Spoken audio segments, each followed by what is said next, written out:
Yo, what's going on, guys? It is Hayden, your drop shot here, and today I have a story time video for you about the time that I lived with the worst roommate of my life. For the sake of anonymity, I'm going to call this person Tyler. That was not his name, but just to kind of make sure that nothing comes back on him, his name was Tyler for the sake of this video. Okay, so this all starts back in August of 2018.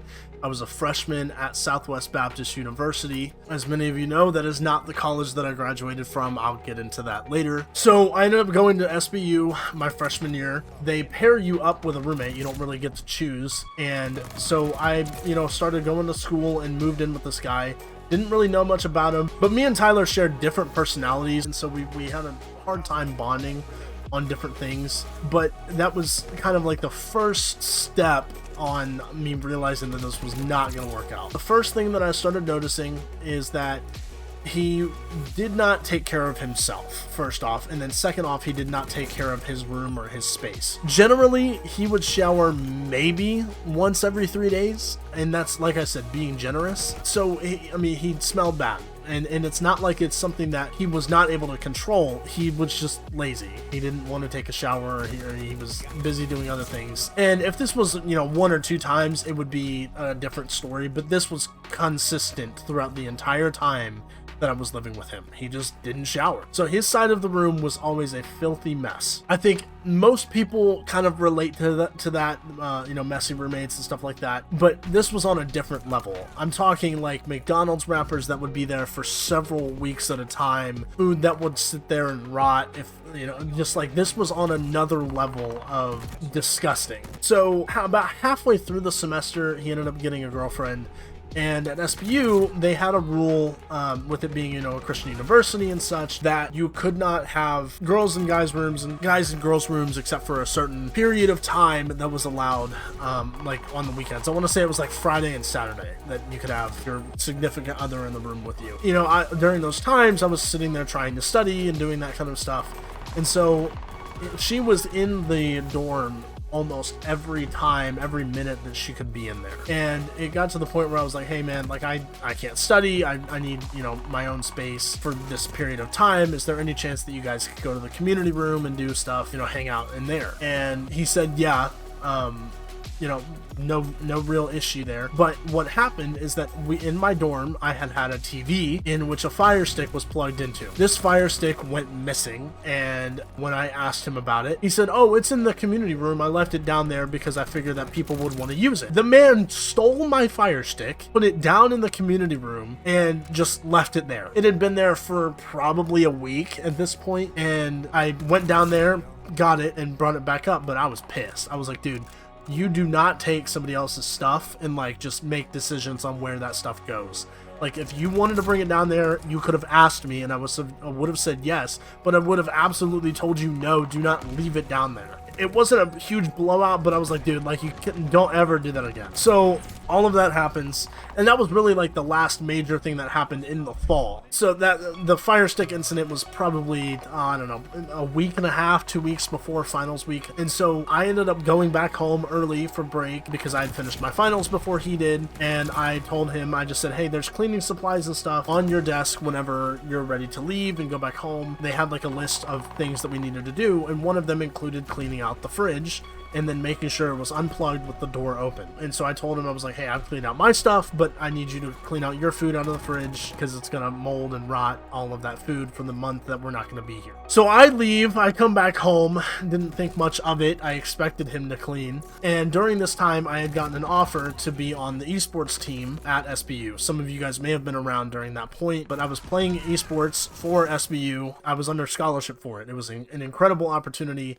And I still talk to my coach to this day. He's incredible. But I was expected to come back to SBU early for practice. So I come back to the dorm room with some food that I wanted to have in our fridge and all of the rest of my, stuff like gaming stuff and all of that. So I come back to the dorm room and I've got all of my stuff with me, and I open up the fridge. He had cleared out his food but unplugged it and left the door closed. If any of you guys understand or know about refrigerators, when you unplug a fridge that has been running for several months and leave the door closed, all of the moisture and ice and stuff that is formed then unfreezes, sits, and molds over and just ferments sitting in there. Our fridge was covered from head to toe in mold, and I'm talking like giant, huge spores, nasty, like it was absolutely disgusting. So I had to sit there and clean it out, but before that I took photos of it and just kind of kept them. Mind you, I'm home a week before he is, so I'm like, well, we're going to talk about this. So I clean out all of the mold and take care of everything like that. I was able to put my food into the fridge at that point, and, you know, fast forward a week, I had gone through all my practices and stuff like that with the esports team, and he comes back to college. First night, I'm on him about this mold in the fridge. I was like, dude, that's disgusting. Like, this has been growing in our fridge for the last month and a half. Like, why did you not clean? I was like, I had left everything there for you to be able to clean it out. You just didn't do it. Why? Basically, his attitude, I don't remember what he said word for word, but his attitude was like, oh, I don't really care. Like, it's not a huge deal. Like, just move on. It's not a huge problem. I won't do it again. So just decided to let it go, but I was pissed about it. I was like, dude, this is gross. So I just decided to kind of lay it all out on him. I was like, dude, okay, if you're going to live here in this dorm, you're going to have to take care of responsibilities just the same as I do, and just the same as everybody else who goes to this school does. Everybody is required to clean.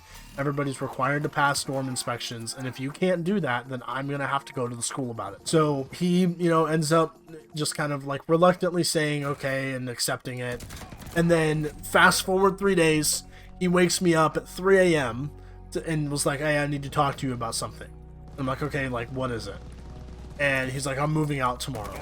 So next day comes around, I go to class. He ends up moving out of my dorm and into a dorm on another floor of the dorm complex that we were in. While we were living together, we had made bed lofts and put our desks underneath them just to kind of save space in the dorm. And I told him that he needed to take the bed loft with him. And he looked at me and was like, oh, that's not my problem. That's the school's problem now. I was like, no, it's not, dude. That's your bed loft. You paid for the wood.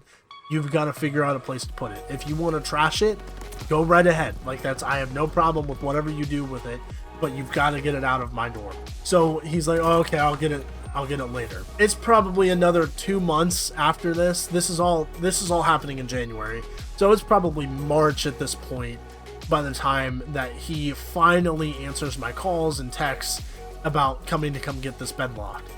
He comes up and gets it and has got an attitude the whole time. I'm like, dude, okay, here's the thing. I had to teach this boy how to use Windex, okay? He did not understand. He did not know what Windex was. I don't know how. I don't know why. But he didn't understand.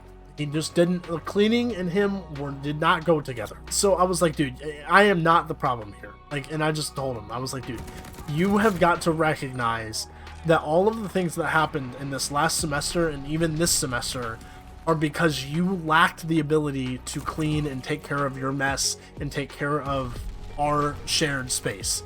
And I was like, my stuff was always clean. I was like, there were days that I had a mess in the room, but I cleaned it up.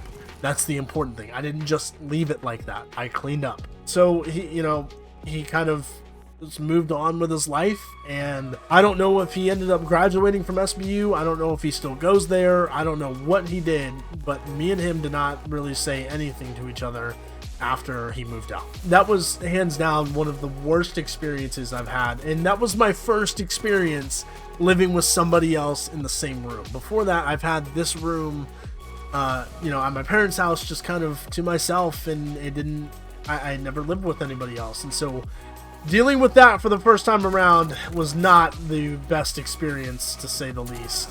But yeah, that is the story of the time that I lived with the worst roommate in existence. So I enjoyed doing this little story time. If you guys want more story times like this, I've got 4 years worth of college stories that I can tell you guys.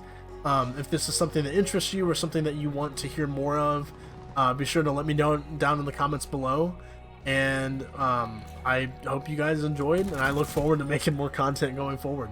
So I hope you guys have a great rest of your day, and I will catch you in the next one. Later.